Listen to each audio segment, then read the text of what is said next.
ദൈവത്തിൽ വിശ്വസിക്കുന്നവരുടെ അടിസ്ഥാന ബോധ്യമാണ് ലോകത്തിലുള്ള ഓരോ വ്യക്തിയും ദൈവത്തിൽ നിന്ന് വരുന്നു എന്നത്. അതുകൊണ്ട് തന്നെ മനുഷ്യൻ്റെ ഉള്ളിൻ്റെ ഉള്ളിൽ എന്നും ദൈവത്തോട് അടങ്ങാത്ത ഒരു അഭിവാഞ്ചയുണ്ട്.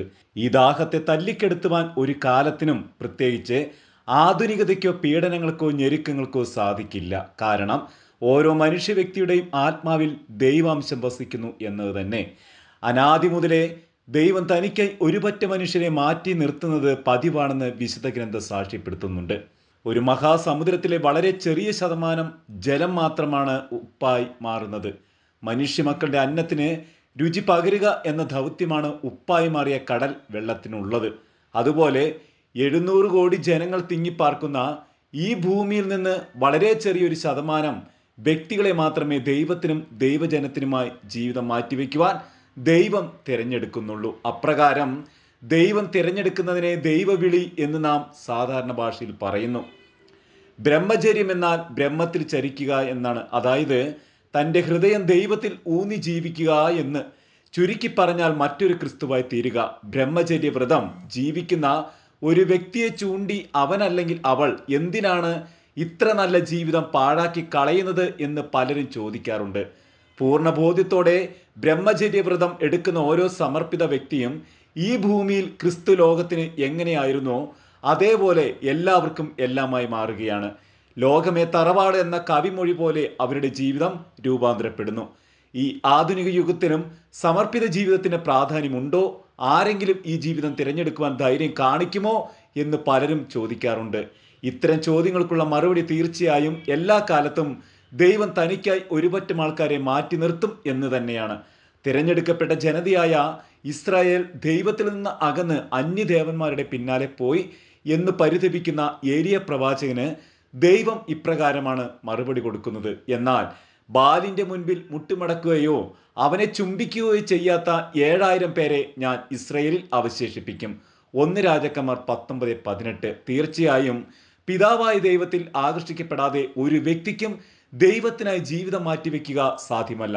ക്രിസ്തുവിൻ്റെ കാലത്തും വിശുദ്ധ കുർബാന എന്ന മഹാരഹസ്യത്തെക്കുറിച്ച് പഠിപ്പിക്കുമ്പോൾ ക്രിസ്തുവിനോട് ചേർന്ന് നിന്ന അനേകം ശിഷ്യഗണങ്ങൾ ഗുരുവിനെ ഉപേക്ഷിച്ച് പടിയിറങ്ങി പോകുന്നുണ്ട്. ഈ വചനം കഠിനമാണ്, ഇത് ശ്രവിക്കുവാൻ ആർക്ക് കഴിയും എന്ന് പിറുപിറുത്ത ശിഷ്യഗണങ്ങളെ നോക്കി അവിടുന്ന് പറയുന്നത്, പിതാവിൽ നിന്ന് വരം ലഭിച്ചാലല്ലാതെ എൻ്റെ അടുക്കിലേക്ക് വരുവാൻ ആർക്കും സാധിക്കുകയില്ല എന്നാണ്. വിശുദ്ധ യോഹന്നാൻ 6:65. പൗരോഹിത്യ സമർപ്പിത വിളികൾ ആധുനിക കാലഘട്ടത്തിൽ നേരിടുന്ന വെല്ലുവിളികൾ പ്രധാനമായും 4 വിധം. 1. ബാഹ്യലോകത്ത് നിന്ന് കടന്നു വരുന്ന പ്രതിസന്ധികളും പ്രലോഭനങ്ങളും. 2.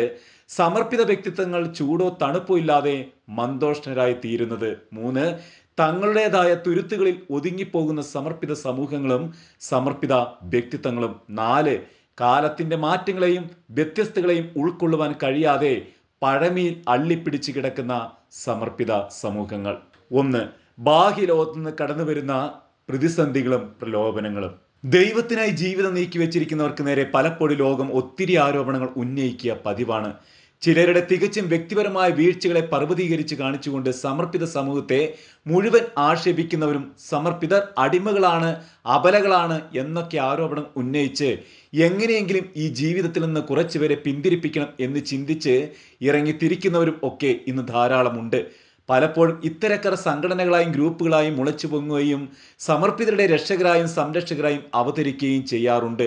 യഥാർത്ഥത്തിൽ സത്യത്തിൻ്റെ ഒരു അംശം പോലും മനസ്സിലാക്കാതെ എടുത്തുചാട്ടം നടത്തുന്ന ഈ കപട സംരക്ഷകർ ഓർമ്മിപ്പിക്കുന്നത് പുഴയുടെ മുകളിലെ മരക്കൊമ്പിലിരുന്ന് കുരങ്ങൻ വെള്ളത്തിൽ ചലിക്കുന്ന മത്സ്യങ്ങളെ ഓർത്ത് വെപ്രാളപ്പെടുകയും പാവം മത്സ്യം മുങ്ങി മരിക്കുകയാണെന്ന് കരുതി അവയെ പുറത്തെടുത്ത് രക്ഷിക്കുവാൻ പരിശ്രമിക്കുകയും ചെയ്ത ആ കഥയാണ്. കേരള ചരിത്രത്തിലുടനീളം പള്ളികളോട് ചേർന്ന് പള്ളിക്കൂടങ്ങൾ സ്ഥാപിച്ച് ജാതി മത വ്യത്യാസമില്ലാതെ വിദ്യ പകർന്നും മുറിവുകൾ വെച്ച് കെട്ടി നൊമ്പരങ്ങളിൽ ആശ്വാസം പകർന്നും അനാഥരായ കുഞ്ഞുങ്ങൾക്ക് അമ്മയായും വാർദ്ധക്യം മൂലം ഉറ്റവരാൽ ഉപേക്ഷിക്കപ്പെട്ടവർക്ക് മക്കളായും മാനസിക വൈകല്യം മൂലം സമൂഹത്തിൻ്റെ പിന്നാമ്പുറത്തേക്ക് വലിച്ചെറിഞ്ഞവരെ ഇരു കൈകളും നീട്ടി സ്വീകരിച്ച് അവരെ കണ്ണിലെ കൃഷ്ണമണി പോലെ കാത്തു സൂക്ഷിച്ചും ആയിരക്കണക്കിന് സമർപ്പിതർ ഈ സമൂഹ മധ്യത്തിൽ തന്നെ ഉണ്ട്. എന്നിട്ടും ഈ കപട സംരക്ഷകർ സമർപ്പിതരെ നോക്കി നിങ്ങൾ ബന്ധനത്തിൽ ആണെന്ന് പറയുമ്പോൾ അത് കരുതിക്കൂട്ടിയുള്ള അജണ്ടകളുടെ പ്രതിധ്വനികളാണെന്ന് മാത്രം കരുതേണ്ടിയിരിക്കുന്നു. രണ്ട്, സമർപ്പിത വ്യക്തിത്വങ്ങൾ ചൂടോ തണുപ്പോ ഇല്ലാതെ മന്ദോഷ്ണരായി തീരുന്നു എന്നുള്ളത്. സമർപ്പിത വ്യക്തികളുടെ ഉള്ളിൽ ഉണ്ടായിരുന്ന ആദ്യ സ്നേഹം കൈമോശം വന്നിരിക്കുകയാണ്. ചൂടോ തണുപ്പോ ഇല്ലാതെ മന്ദോഷ്ണരായി തീരുന്നു. വെളിപാട് 2:4, 3-ാം അധ്യായം 15-16 എന്ന് ചുരുക്കം. ഒത്തിരിയേറെ തീഷ്ണതയോടും സ്നേഹത്തോടും കൂടെ ക്രിസ്തുവിനെ അനുഗമിക്കുവാൻ സന്യാസ സമൂഹങ്ങളുടെ പടികൾ കടന്നു വരുന്ന പല വ്യക്തികളും കാലം മുന്നോട്ട് പോകുന്തോറും ദൈവസ്നേഹത്തിൽ നിന്നും സഹോദര സ്നേഹത്തിൽ നിന്നും അകന്നകന്നു പോകുന്നത് സമർപ്പിത ജീവിതത്തെ അതികഠിനമാക്കുന്നു. അപരന്റെ ദൈവവിളിയുടെ കാവൽക്കാരായി മാറേണ്ടവർ തന്നെ പലപ്പോഴും തങ്ങളുടെ സംശയത്തിന്റെ ഭാണ്ഡക്കെട്ട് തുറന്നുവിട്ട് സ്വന്തം സഹോദരങ്ങൾക്ക് എതിരെ ആരോപണങ്ങൾ ഉതിർത്ത് അവരുടെ ദൈവവിളി തന്നെ നശിപ്പിക്കുമ്പോൾ വിശുദ്ധ ഗ്രന്ഥത്തിന്റെ ആദ്യ താളുകളിൽ ദൈവം കായേനോട് പരിഭവിക്കുന്നത് പോലെ നമ്മോടും പരിഭവിക്കുവാൻ കാരണമാകുന്നുണ്ട്. 3, തങ്ങളുടേതായ തുരുത്തുകളിൽ ഒതുങ്ങിപ്പോകുന്ന സമർപ്പിത സമൂഹങ്ങളും സമർപ്പിത വ്യക്തിത്വങ്ങളും. ആധുനികതയുടെ കുത്തൊഴുക്കിൽ ഒരു പരിധിവരെ പല സമർപ്പിത സമൂഹങ്ങളും വ്യക്തികളും ആടി ഉലയുന്നത് എടുത്തു പറയേണ്ട ഒന്നാണ്. പതിറ്റാണ്ടുകളായി ദൈവജനത്തിനിടയിൽ ഇറങ്ങി അവരുടെ സുഖദുഃഖങ്ങളിൽ പങ്കാളികളായി അവരോടൊപ്പം സഞ്ചരിച്ചിരുന്ന സമർപ്പിതർ ഇന്ന് സന്യാസ സമൂഹങ്ങളുടെ സ്ഥാപനങ്ങളാകുന്ന വലിയ ചുമരുകൾക്കുള്ളിൽ മാത്രം ഒതുങ്ങിപ്പോകുന്നത് ഒത്തിരി വേദനാജനകമാണ്. ക്രിസ്തു കാണിച്ചു തന്ന മാതൃകയിൽ നിന്ന് പലപ്പോഴും നാം വ്യതിചലിച്ചു പോകുന്നതിനാൽ തന്നെ ദൈവജനത്തിന് സമർപ്പിതർക്കും ഇടയിൽ വലിയൊരു വിടവ് കാലം തന്നെ സൃഷ്ടിച്ചെടുത്തു എന്നത് ഒരു പച്ചയായ യാഥാർത്ഥ്യവും എത്രയും വേഗം തിരുത്തപ്പെടേണ്ടതുമായ ഒരു ശൈലിയുമാണ്. കാലത്തിന്റെ മാറ്റങ്ങളെയും വ്യത്യസ്തകളെയും ഉൾക്കൊള്ളുവാൻ കഴിയാതെ പഴമയിൽ അള്ളിപ്പിടിച്ചു കിടക്കുന്ന സമർപ്പിത സമൂഹങ്ങൾ. 150, 100, 80 വർഷങ്ങൾക്ക് മുമ്പ് സ്ഥാപിതമായ പല സന്യാസ സമൂഹങ്ങളും വ്യക്തികൾക്ക് സമൂഹത്തിന് നന്മ നൽകുന്ന കാലത്തിന്റെ മാറ്റങ്ങളെ ഉൾക്കൊള്ളുവാൻ കഴിയാതെ പാരമ്പര്യങ്ങളിൽ മാത്രം അള്ളിപ്പിടിച്ചു കിടക്കുന്നു. ഞങ്ങൾ ഇങ്ങനെയാണ് ചെയ്തിരുന്നത്, അതുകൊണ്ട് നിങ്ങളും ഇങ്ങനെ തന്നെ ചെയ്തിരിക്കണം എന്ന ശാഠ്യം പല സന്യാസ സമൂഹങ്ങളെയും അകത്തളങ്ങളിൽ മാറ്റൊലി കൊള്ളുന്നുണ്ട്.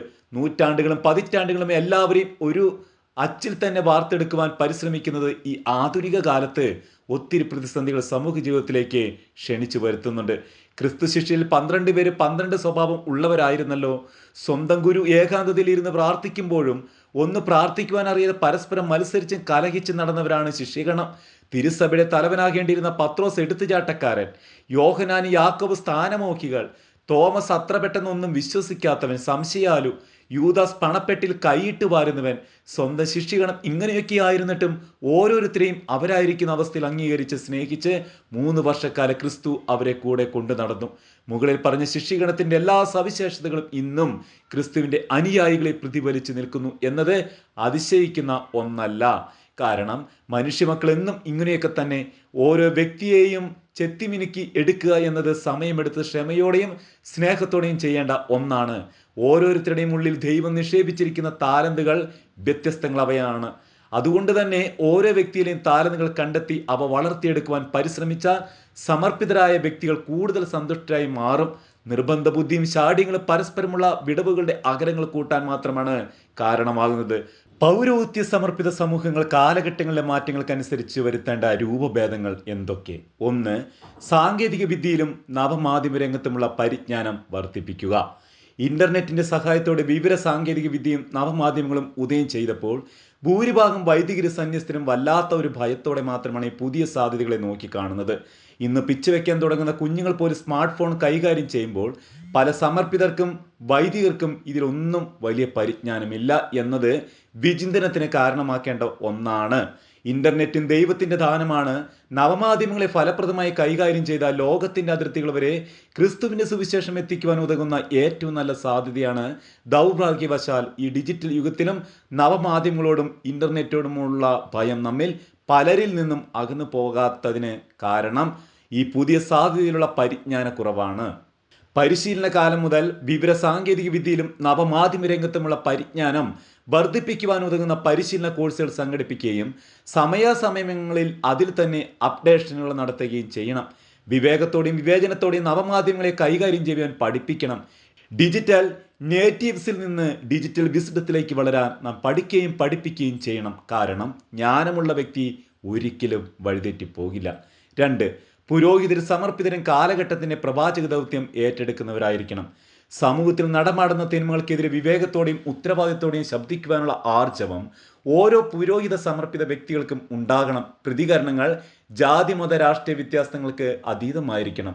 തങ്ങളുടെ സൽപ്പേരിന് സ്ഥാനമാനങ്ങൾക്ക് സ്ഥാപനങ്ങൾക്കും എന്തെങ്കിലും കോട്ട സംഭവിച്ചാലോ എന്ന് കരുതി തങ്ങളുടെ പ്രവാചക ദൗത്യം മറന്നുപോവുകയും തെറ്റാണെന്ന് ചൂണ്ടിക്കാണിക്കുവാനുള്ള ആർജവം ഇല്ലാതാവുകയും ചെയ്ത നാം ദൈവത്തേക്കാൾ അധികം നമ്മയെയും നമ്മുടെ സ്ഥാപനങ്ങളെയുമാണ് സ്നേഹിക്കുന്നത് എന്ന് ചുരുക്കം. ഇന്ന് നാം പൊതിഞ്ഞു സൂക്ഷിക്കുന്ന സൽപ്പേര് സ്ഥാനമാനങ്ങളും സ്ഥാപനങ്ങളും കാലത്തിൻ്റെ കുത്തൊഴുക്കിൽ ഒലിച്ചു പോകില്ല എന്ന് ആരാണ് അറിഞ്ഞത്? 3. പുതുതലമുറയുടെ ആശയങ്ങളോട് പ്രതികരിക്കുവാൻ മടിക്കരുത്. മുതിർന്നവരുടെ വാക്കുകൾ വിവേകം നിറഞ്ഞതാണെങ്കിലും പുതുതലമുറയെ കേൾക്കുവാനും അവരുടെ ആശയങ്ങളോടുള്ള തുറവിയോടെ പ്രതികരിക്കുവാനും സാധിച്ചാൽ 2 തലമുറകൾക്കിടയിലുള്ള വിടവ് ഇല്ലാതായിത്തീരും. ത്രിത്വത്തിൽ പരസ്പരം മാത്സര്യമില്ല. അതുപോലെ അധികാര സേവനത്തിന് വേണ്ടിയാണ്. അധികാരത്തിൻ്റെ ആധ്യാത്മികത ത്രിത്വത്തിൻ്റെ ആധ്യാത്മികതയുമായി യോജിച്ചു പോകുന്ന ഒന്നാണ്. 4. സമർപ്പിതർ പുരോഹിതർ സാമൂഹ്യ തിന്മകൾക്കെതിരെ അവബോധം നൽകുന്നവരും മാതൃകാപരമായ ജീവിതം നയിക്കുന്നവരും ആയിരിക്കണം. പുരോഹിതർ സമർപ്പിത സമകാലിക സാമൂഹിക സംഭവങ്ങളോട് ക്രിയാത്മകമായി പ്രതികരിക്കുവാൻ ആർജവമുള്ളവർ ആയിരിക്കണം. തങ്ങളുടെ സേവന മേഖലയിൽ തനിച്ചായിരിക്കുമ്പോഴും ജനമധ്യത്തിലായിരിക്കുമ്പോഴും മാതൃകാപരമായ പെരുമാറ്റം മാത്രമേ ഉണ്ടാകാവൂ. പ്രത്യേകിച്ച് സ്ത്രീകളോടും കുട്ടികളോടും ഇടപഴകുമ്പോൾ ഒരു പുരോഹിതന് അല്ലെങ്കിൽ സന്യാസിനിക്ക് തങ്ങളുടെ ജീവിത അന്തസ്സിൽ കൂടി കൈവന്നിരിക്കുന്ന അധികാരം എപ്പോഴും സേവനത്തിനുള്ളതാണ്. മനുഷ്യത്വരഹിതമായ തീരുമാനങ്ങളും അഹന്ത നിറഞ്ഞ വാക്കുകളും ദൈവജനത്തെ തങ്ങളിൽ നിന്നും ഒപ്പം ദൈവത്തിൽ നിന്നും അകറ്റിക്കളയുവാൻ ഇടയാക്കും. നന്മ ചെയ്യുവാനും സ്നേഹത്തിൽ വളരുവാനും മറ്റുള്ളവരെ ഉപദേശിക്കുന്ന ഒരു പുരോഹിതൻ ഒരു തിന്മയ്ക്കും കീഴ്പ്പെട്ടവനാകരുത്. പലപ്പോഴും ലോകസുഖങ്ങളെ മുഴുങ്ങി കഴിയുന്നവർക്ക് മനസ്സിലാക്കുവാൻ ബുദ്ധിമുട്ടുള്ളതാണെങ്കിലും ക്രൈസ്തവ സന്യസ്തരുടെ വിശ്വാസവും ജീവിത രീതിയും വിശുദ്ധിയോടെ കാത്തു സൂക്ഷിക്കുവാൻ സന്യാസ ജീവിതത്തിൻ്റെ ഏറ്റവും വലിയ മാതൃകയായ ക്രൂശിതനായ ക്രിസ്തുവിലേക്ക് കണ്ണുകൾ ഉയർത്തുവാൻ ഓരോ സമർപ്പിത വ്യക്തികൾക്കും കഴിയട്ടെ.